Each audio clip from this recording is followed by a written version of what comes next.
everyone, Namaste, Jai Swaminarayan. Welcome back to my channel, Deep's Home Life. Hope you are all doing well. And today I'm sharing a delicious tofu recipe.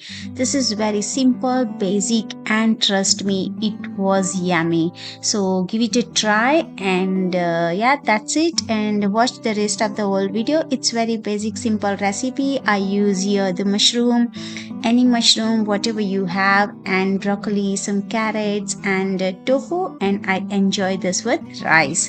And if you like this recipe, please do like, share, and comment. And if you are new here, please do subscribe my channel for easy, yummy recipes. And thank you so much for being here.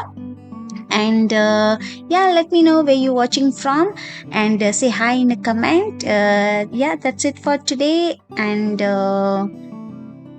I will be back in with another recipe very soon. Till then, take care. See you soon. Bye.